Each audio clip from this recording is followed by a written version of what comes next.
যুবক যৌবনের জোয়ারে ভাসো, তাই না? কার অক্সিজেন নিয়ে যৌবন তোমার?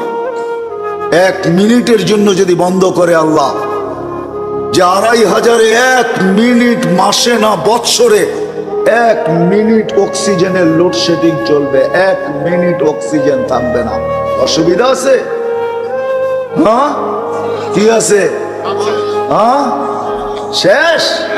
একদিনও তো বোঝা ভাবে নাই তো, বলো যে একদিন বসা ভাবছি মালিক অক্সিজেন দিতেছ, 1 পয়সাও তুমি নাও না, হায় আমি বিনিময়ে কি দিতেছি? এইখানের তো 1 যুবকও নাই, এটা তো যুবকদের ফাউন্ডেশন। 1 যুবকও তো নাই যে 24 ঘন্টা একবার চিৎকার দিয়ে আল্লাহকে ডাকবে। আল্লাহ কয়েকটা চিৎকার দিবে মনের থেকে। আল্লাহ যদি বলে এত জোরে ডাকলি কেন? বলে 24 ঘন্টা অক্সিজেন দাও, আর আমি নিতে থাকি আর ছাড়তে থাকি, 1টা পয়সাও তুমি নাও না। আমার মন বলে তোমাকে ভিতর থেকে একটা চিৎকার দিয়ে ডাক। একজনও তো ডাকে।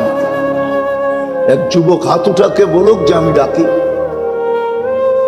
উচিত তো ছিল একটা সময় আল্লাহকে ডাকাল, আল্লাহ বইলা এলাকায় একটা চিৎকার দেওয়া। আল্লাহ যদি জিজ্ঞাসা করে এত জোরে ডাকিস কেন? বলে করব কি, পয়সা তো নেও না, মনটা বলে তোমাকে একটু মন পুরা ডাকি। রাগ হয়ে গেল যুবক? জীবনে তো কত মেসেজ দিলে, একবার হইলো আমাকে বলো I.U, ঠিক না? একবার হইলো একটা মেসেজ দাও I. মনে হয় বোঝেন না আপনারা, আপনার হুজুররা কোথেকে বুঝবেন?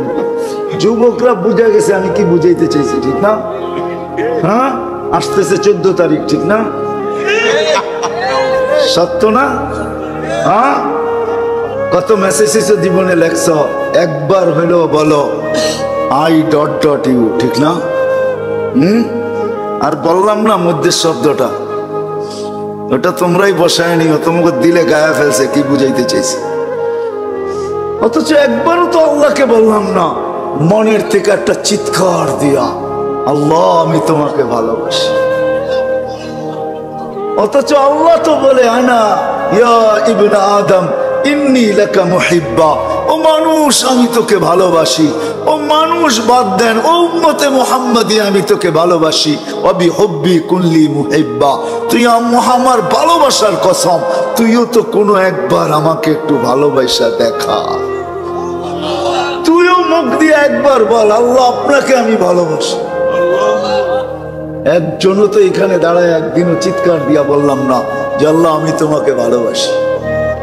আল্লাহ তো বলে আমি তোমাকে ভালোবাসি, প্রমাণ দিব আল্লাহ ভালোবাসে। প্রথম তো একটা দিছি, এই জন্যই বয়স কম দিছেন। আল্লাহ আমাদেরকে ভালোবাসে।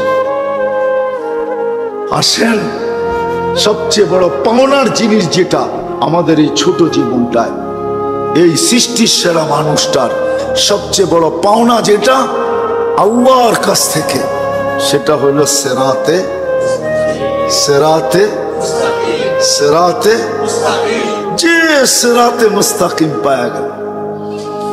আমরাও পাই নাই, কসম খোদার। সেরাতে মুস্তাকিম যে পাবে, হায় হায়, ওর হাত তো দূরের কথা, জবান দ্বারাও কেউ কোনোদিন কষ্ট পাবে না। জবান দ্বারাও কোনোদিন কষ্ট পাবে না। জিজ্ঞাসা করেন, আল্লাহ রসুলের জবান দ্বারাও কেউ কোনোদিন কষ্ট পায় না, পাইছে? হ্যাঁ, পরিচয় দিছে আল মুসলিম মানিল মুসলিম, মুসলমান কে? সালিম আল মুসলিমুনা মিন লিসানিহি ওয়া ইয়াদিহি।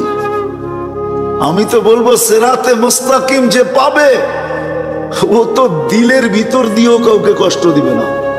দিলের ভিতর দিয়া বোঝেন, বাইবা বাইবাও কাউকে কষ্ট দিবে না। বাইবা কারো অনীহাও ভাববে না, অনীহা।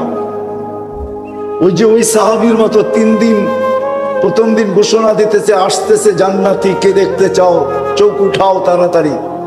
তো দেখতেছে একজন ঢুকতেছে, বলতেছে এ জান্নাতি। দ্বিতীয় দিন সেম ঘোষণা, তৃতীয় দিন সেম ঘোষণা, কিন্তু এক ব্যক্তি 3 দিন।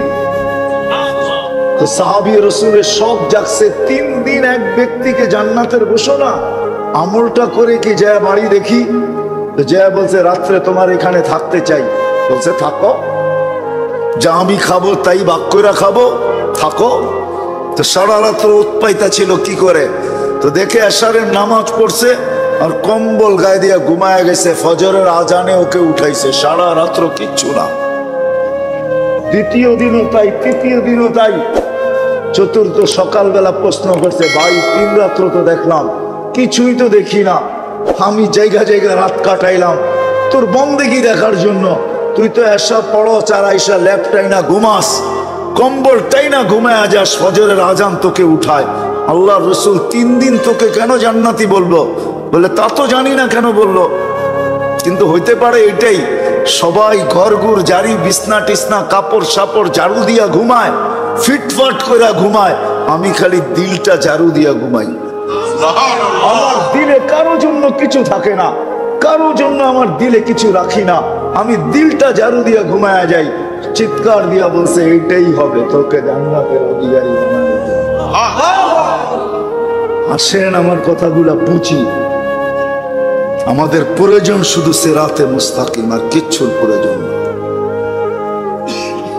আজকে তো দুনিয়া ভাবে উন্নতির প্রয়োজন, দুনিয়া তো ভাবে এটার প্রয়োজন সেটার প্রয়োজন, কিচ্ছুর প্রয়োজন না। আমাদের প্রয়োজন শুধু সিরাতে মুস্তাকিম প্রয়োজন, আমাদের সিরাতে মুস্তাকিম। ইহদিনাস সিরাতাল মুস্তাকিম। কিন্তু যদি প্রশ্ন করি কার কাছ থেকে পাবেন সিরাতে মুস্তাকিম, কে দিবে?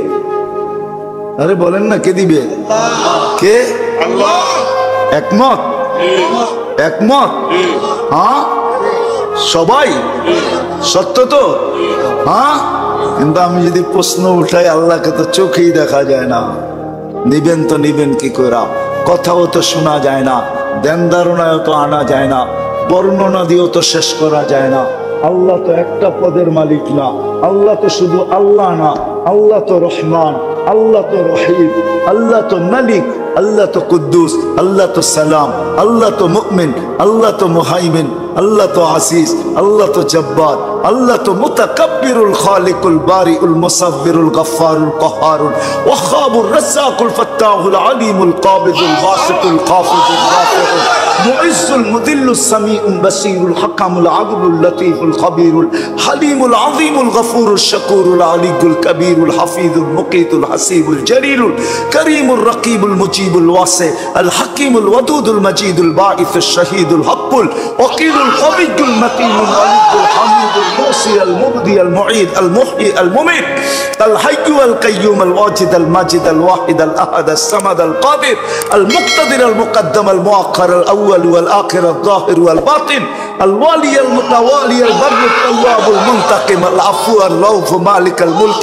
ذا الجلال والإكرام المقسط والجامع والغني والمغني المانع الضار النافع النور الهادي البديع والباقي الوارث والرشيد الصبور জল্লে জালালু। আল্লাহ তো 99 পদের মালিক, নিবেন তো নিবেন কি করে? বললেন তো আল্লাহর কাছ থেকে নিতে হবে, কিন্তু প্রশ্ন উঠায়া দিলাম নিবেন তো নিবেন কি করে?